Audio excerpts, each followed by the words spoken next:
Hi everyone, in this video we'll install hurricane panel anchors with wing nuts, which will make it easier to reinstall plywood sheets when it is time to board up windows in preparation for a hurricane. First up, my son and I will board up this window with 5/8 inch thick plywood. We cut a 4x8 sheet of plywood into two smaller pieces to make it more manageable in case one of us needs to install the boards by ourselves in the future. To begin the installation of the hurricane anchors, we'll first remove a screw from one of the top corners of a plywood sheet. We'll then enlarge the hole in the sheet with a 5/16 inch drill bit. The hurricane panel anchors we are using are Tapcon 1/4 by 2 1/4 inch storm guard anchors with white ultra shield finish, and these are for exterior use in concrete and also wood framing.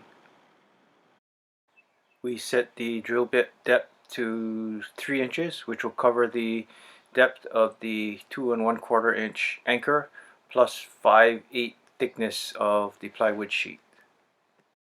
Next, we'll enlarge the hole with a 7/32 of an inch diameter masonry bit for concrete installations like this, or a regular 3/16 inch diameter drill bit for wood installations.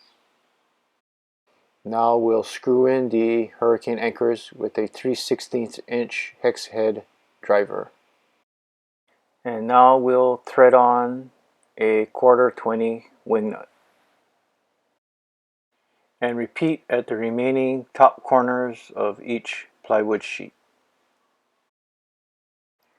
After removing all the screws, the plywood sheets will be held up by the wing nuts and anchors. After removing the wing nuts, the sheets will hang from the anchors.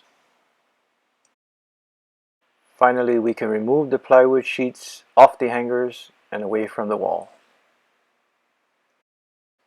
I'll leave links to the parts used in the description below. Reinstalling the sheets in the future will be a one-man job by lifting the plywood sheets up onto the hangers, letting them hang from the anchors before climbing up a ladder, securing the corners with the wing nuts, and then finally screwing the sheets to the wall. One last touch is installing plastic caps over the anchor threads to protect them from the elements. To see more videos like this, please click the subscribe button and then the bell icon.